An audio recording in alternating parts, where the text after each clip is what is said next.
petite lecture du mois de novembre qui sera consacrée aux BD, romans graphiques, albums. Il y a un petit peu de tout, je ne sais pas trop comment il faut y nommer, donc je donne tous les noms, comme ça vous prenez celui que vous voulez. Donc 4 albums, un que je n'ai pas apprécié plus que ça, par contre les 3 autres ce sont, alors pas des coups de cœur, mais vraiment 3 belles lectures, 3 livres que j'ai trouvés magnifiques, qui m'ont vraiment donné beaucoup de plaisir et ça conclut bien je trouve ce mois de novembre qui a été riche en belles lectures. Je vous présente ça tout de suite. Alors ce que je vais faire pour chacun des albums, c'est que je vais essayer de vous intercaler simplement quelques photos de planches que j'ai pu prendre pour vous montrer un peu l'intérieur sans trop non plus en dévoiler, que ce soit par respect pour tout simplement l'illustrateur, le scénariste, le coloriste, tout ce que vous voulez, et puis tout simplement pour vous donner aussi envie de peut-être lire par vous-même ces ouvrages. Le premier dont je vous parle, c'est celui que j'ai le moins aimé, qui s'appelle Angry Mum Voix Rouge, qui est apparemment une série donc, qui s'appelle Angry Mum. Ce serait le volume 2.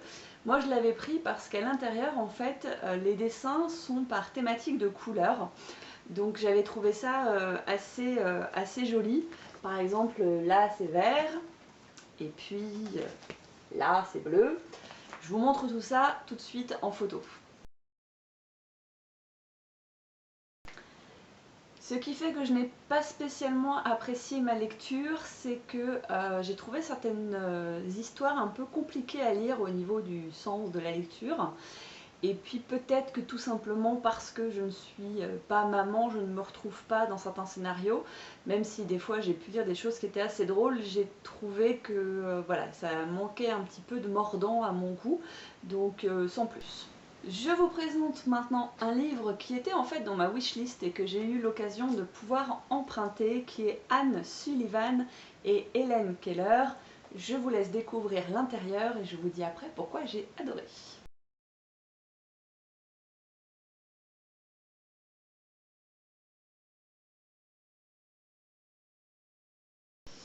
Il faut savoir que quand j'étais ado, j'ai été passionnée par l'histoire de Helen Keller, tout comme j'avais été passionnée par celle de Louis Braille.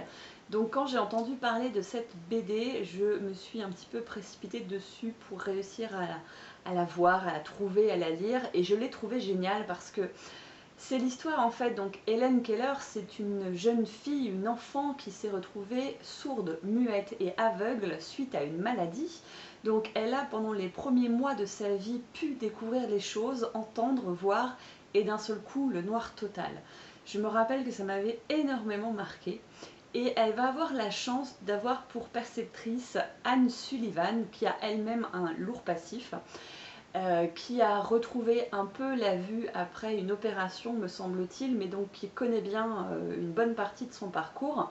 Et elle va intervenir dans cette famille où en fait Hélène est devenue un espèce de petit monstre à qui l'on passe tout, dont on ne s'occupe pas spécialement parce qu'on veut voilà, être tranquille. Donc les parents lui passent tous ses caprices, acceptent toutes ses demandes et du coup l'éducation de la petite fille est très très difficile. Et en fait, dans cette BD, on se rend aussi bien compte de la relation entre Anne et Hélène, mais aussi le parcours d'Hélène et le parcours de Anne elle-même quand elle était enfant. Et j'ai trouvé ça passionnant. C'est pas du tout une BD pour, on va dire, se divertir. C'est vraiment comme ces témoignages que j'aime tant lire. Et je me suis régalée. Je ne sais pas si vous avez vu dans les petites photos que j'ai mis, mais je trouve que l'univers d'Hélène est très bien décrit. Ces dessins en noir avec juste une silhouette, avec de temps en temps des couches de couleurs pour comprendre ce qu'elle réussit à choper. Les planches où quand elle commence enfin à comprendre comment est-ce qu'on écrit les mots, elle a envie de tout savoir. Donc il y a une montée dans sa volonté de s'en sortir, d'apprendre et de découvrir le monde qui est absolument extraordinaire. À côté de ça, je n'ai pas aimé le dessin en lui-même quand il n'est pas dans l'univers d'Helen Keller, quand c'est vraiment l'histoire de Anne ou quoi que ce soit. Je n'aime pas le dessin, le coup de crayon en fait, mais malgré tout, j'ai passé un très très bon moment. Et ça aussi, ça fera partie des livres que plus tard j'aimerais avoir dans ma bibliothèque parce que j'espère déjà pouvoir retrouver la vraie vie d'Hélène Keller que j'ai lue quand j'étais petite, mais je trouve que cette BD, oui, se marie très très bien avec. Je vous présente maintenant Mauvais genre, et je réalise que pour aucune des BD présentées, je ne vous ai parlé ni de la maison d'édition, ni du nom du scénariste, ni du nom de l'illustrateur. J'essaierai de corriger tout ça en barre d'infos pour que vous ayez toutes les informations si jamais vous êtes intéressé par un de ces albums. Pour celui-ci, je l'ai pris complètement au hasard et là aussi, génial. Alors là, génial sur tous les points. L'histoire est extra. Je crois bien que c'est une histoire vraie aussi. Je vous assure que je ne l'ai pas fait exprès, mais il me semble bien que c'est une histoire vraie. C'est issu d'un roman d'ailleurs, je pense, qui s'appelle La garçonne et l'assassin, d'après La garçonne et l'assassin de Fabrice Virgili et Daniel Vodman. Donc il s'agit de Mauvais genre. Je vais d'abord vous lire simplement le 4e de couverture pour que vous ayez une idée de l'histoire et ensuite je vous montre quelques illustrations. Paul et Louise s'aiment. Paul et Louise se marient, mais la Première Guerre mondiale éclate et les sépare. Paul, qui veut à tout prix échapper à l'enfer des tranchées, devient déserteur et retrouve Louise à Paris. Il est sain et sauf, mais condamné à rester caché dans une chambre d'hôtel. Pour mettre fin à sa clandestinité, Paul s'imagine alors une solution, changer d'identité. Désormais, il se fera appeler Suzanne. Entre confusion des genres et traumatisme de guerre, le couple va alors connaître un destin hors norme. Inspiré de faits réels, Mauvais genre est l'étonnante histoire de Louise et de son mari travesti qui se sont aimés et déchirés dans le Paris des années folles. Voilà, regardez les dessins.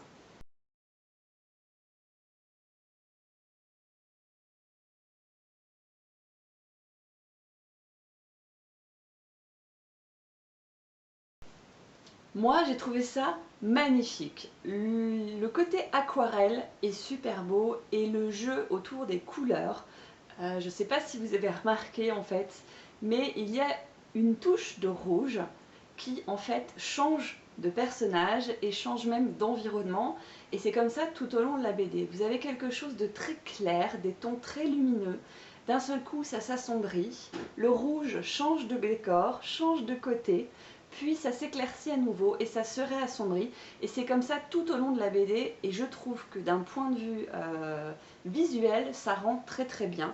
J'ai beaucoup aimé le côté fluide aussi des dessins, et l'histoire est géniale, avec une fin à laquelle je ne m'attendais mais pas du tout. Du coup, quand j'ai tourné la page, j'ai fait ah, ah, ah. Et voilà quoi, une très très belle histoire, vraiment je vous le conseille. Et enfin, le dernier pour la route, il s'agit de Petit qui, rien que par la taille, n'a rien de petit. Superbe, superbe, superbe. Je vous laisse découvrir les illustrations, je reviens juste après.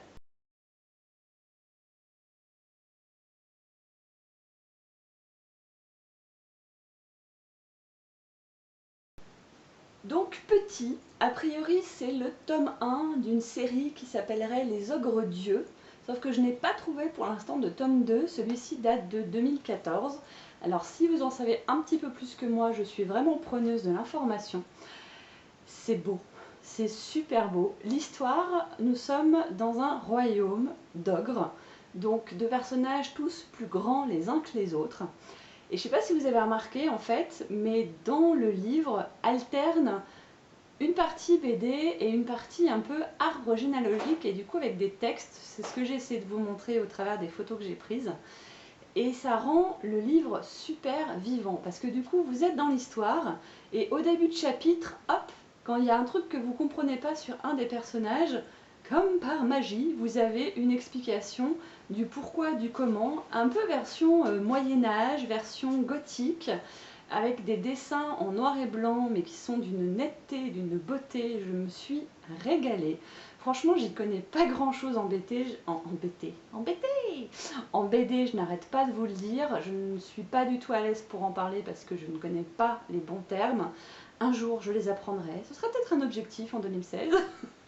Mais quoi qu'il en soit, voilà, quand je l'ouvre, je me régale.